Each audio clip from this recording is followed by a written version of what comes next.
বাড়িতে গেস্ট এসে পড়েছে, এদিকে এলপিজির তো এই অবস্থা। তাহলে আমরা কি করি বলুন তো? একটা ভালো কিছু তো খাওয়াতেই হবে। চিকেন তেহারি করলে কেমন হয়, তাও আবার প্রেশার কুকারে। তাই ঝটপট বানিয়ে নিলাম এই রেসিপিটা। আমি জানি আপনার নিশ্চয়ই এই রেসিপিটা খুব ভালো লাগবে। এটা শুধুমাত্র এই রকম সমস্যার দিনগুলোতে ছাড়াও এমনি এমনি যখন মনে হচ্ছে বেশি কিছু রান্না করব না, তাড়াতাড়ি রান্নাঘর থেকে ছুটি নেব এই গরমের দিনে, সেদিনকেও এই রান্নাটা একদম আদর্শ। আমরা চিকেন নিয়েছি, নুন দিচ্ছি, হলুদ দিচ্ছি, কী কী দিচ্ছি একবার দেখে নিন। খুব ইজি কিন্তু রেসিপিটা। যারা একদম মানে চাকরি সূত্রে বাইরে থাকছো, বাবা মাকে ছেড়ে, তারাও করতে পারবে। এখানে মাস্টার্ড অয়েল দিতে হবে, কিন্তু তেহারি তৈরি করতে মাস্টার্ড অয়েল লাগে। গরম মশলা দিচ্ছি আমরা এখানে। হ্যাঁ, গরম মশলার রেসিপি আপনি আমার চ্যানেলে পেয়ে যাবেন। এবার আমি এখানে গরম মশলার সাথে দিচ্ছি বিরিয়ানি মশলা। এই রেসিপিও কিন্তু আপনি আমার চ্যানেলে পেয়ে যাবেন। দুরকম বিরিয়ানি মশলা রেসিপি আছে। এটা কিন্তু নর্মাল, যেমন আমাদের এখানে প্রচলিত হয়, আর আরেকটা আছে সাউথ ইন্ডিয়ান বিরিয়ানি মশলা। এবার হাঙ্কার দিচ্ছি। যদি আপনি হাঙ্কার না পান বা করতে না পারেন তাড়াতাড়িতে, তাহলে এমনি জলটা একটু চেপে নিয়ে দিয়ে দেবেন, বা হালকা একটু ওপর থেকে অংশটা দিয়ে দেবেন, তাহলেই হয়ে যাবে। এবার ভালো করে ম্যারিনেট করে রাখবো।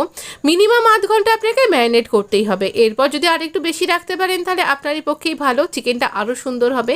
আমার যেমন খুব তাড়া ছিল, আমি আধ ঘন্টাই রেখেছিলাম, এতেও কিন্তু ভীষণ সুন্দর হয়েছিল। তবে না, আমি একটা গোড়ায় গন্ডগোল করেছি, গোড়ায় না পরে বলছি। এবার প্রেশার কুকারে করব, তো প্রেশার কুকারে করলে পারে এমনি রান্নাটা খুব সুন্দর হবে কিন্তু। এবার আমরা মাস্টার্ড অয়েল নিচ্ছি। এই তেহারি তৈরি করতে 3টে হাঁড়ি দরকার হয়, তাই এর নাম তেহারি। এটা আপনি ভেজিটেবল দিয়েও কিন্তু করতে পারেন, যে কোনো ভেজিটেবল বা পনির দিয়ে। প্রথমে আলু ভেজে নেব। তো দুটো হাঁড়িতে একদিকে ভাত আর একদিকে সবজি সব ভালোভাবে রান্না করে নিয়ে তারপর আরেকটা হাঁড়িতে দমে বসানো হয়। এত সময় আর এত জ্বালানি এই মুহূর্তে আমাদের কাছে নেই, তাই জন্য আমরা এখানে প্রেশার কুকার ব্যবহার করছি। আর এটা একই সাথে করছি, কিন্তু স্বাদ হবে একই রকমের। তেজপাতা, স্টার অ্যানিস, একটুখানি ছোটো এলাচ, বড় এলাচ, একটুখানি জাবিত্রির টুকরো, এখানে লবঙ্গ, একটুখানি গোলমরিচ, সব কিছুকে একসাথে ফোড়ন হিসাবে দিয়ে দিলাম। আর এলাচগুলো অবশ্যই কেটে দেবেন, না হলে এর স্বাদটাই বেরোবে না যে। এবার আমি এখানে 3 জনের মাপে করছি, আপনি আপনার মাপ মতন, পরিমাণ মতন এর অনুপাতটা বাড়িয়ে কমিয়ে নেবেন। স্লাইস করে কেটে রাখা পেঁয়াজ একটু মোটা মোটা হলেও চলবে কিন্তু, কারণ আমরা প্রেশার কুকারে করছি। এবার খুব ভালো করে আমরা নাড়াচাড়া করে ভেজে নেব। খুব লাল লাল করে বেরেস্তার মতন করে ভাজবার অতটা দরকার নেই, এটা অসম্ভব ভালো খেতে হয়েছিল। তো এই রকমভাবে ভালো করে ভেজে নিলাম। একটু বেশ ভাজা হয়ে গেছে, আমি এখানে ওই ম্যারিনেট করে রাখা চিকেনটা দিয়ে দেবো। সমস্ত মশলা চাচিপুচি করে দিয়ে দেব। তারপর এই মশলা ধোয়া জল এখানে রেডি করে রাখবো। আর এখানে ভালো করে আমরা চিকেনটাকে কষিয়ে নেব। হ্যাঁ, এটা কিন্তু করতে হবে, চিকেনকে ভালো করে অবশ্যই কষাতে হবে। আমি ওই যে মশলাটা ছিল সেটা আবার চাচিপুচি করে দিয়ে দিচ্ছি ভালোভাবে। আর এবার ভালো করে চিকেনটাকে কষিয়ে নিতে হবে। চিকেন যত ভালোভাবে কষাবেন, দেখবেন এই দই আছে আর এর এখানে না আদাটা দিতে ভুলে গেছিলাম, গ্রেট করে রাখা আদাটা আমি দিয়ে দিলাম। এবার খুব ভালো করে চিকেনটাকে আমরা কষাচ্ছি, কিন্তু এইটা কষাতে কষাতেই যেহেতু দই আছে আর চিকেনের থেকে নিজস্ব জল একটু বেরোতে থাকবে। এবার এই জলটাকেও আমরা শুকিয়ে নেব। জলটা যখন শুকিয়ে যাবে, চিকেনটা থেকে একটু হালকা হালকা তেল বেরোতে শুরু করে দিয়েছে, ঠিক এই রকম পর্যন্ত দেখবেন যেন তলাটা লেগে না যায়, সেই ব্যাপারটা খেয়াল রাখতে হবে। আমার যেহেতু এটা স্টিলের প্রেশার কুকার, ওই পাশটা কীরকম লাল লাল হয়ে যাচ্ছে। এবার ওই লাল লাল করে ভেজে রাখা আলুগুলো দিয়ে দেবো, আর তারপরে দিয়ে দেবো আগে থেকে ভিজিয়ে রাখা বাসমতি চালটা। এবার এই যতটাই পরিমাণটা, এই একটা না জলের একটা তো মাপ অবশ্যই আছে, যতটা চাল দিচ্ছেন তার ডাবল পরিমাণ জল দিতে হয়, কিন্তু আমি না একটু অন্যভাবে প্রেশার কুকারে যখন রান্না করি অন্যভাবে দিই।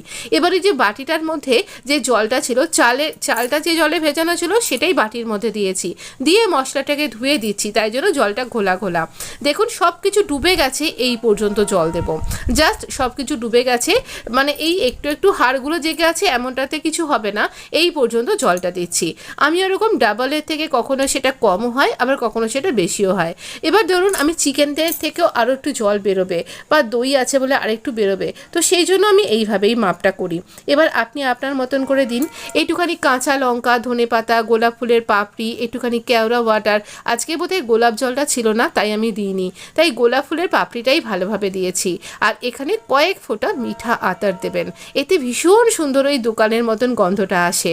ব্যাস, একটা ভেসেল যেই পড়ে গেছে, এটাকে আপনা আপনি ঠান্ডা হতে দিন, একদম টানাটানি করবে না, তাহলে কিন্তু সেদ্ধ হবে না, আমায় তখন বলবেন না কিন্তু। এবার প্রেশার কুকার খুলে আমার রান্নাও রেডি।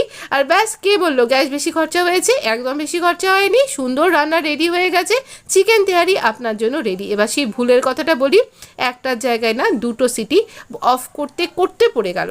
আমি ওপরে ছাদে জামা কাপড় শুকুর দিয়েছিলাম, ব্যাস আস্তে আস্তেই পড়ে গেল। কি করব বলুন, একটুও গলে গেছে। না হলে আপনি কিন্তু একদম একটাই সিটিতে বন্ধ করে দেবেন, তারপর আপনি এটা রিলিজ হতে দিন। ব্যাস, এই ভিডিওর জন্য একটা লাইক কিন্তু দরকার। ভালো থাকবেন, সুস্থ থাকবেন, উৎসবের দিন আনন্দে কাটান, জমিয়ে খান, ভালো থাকুন।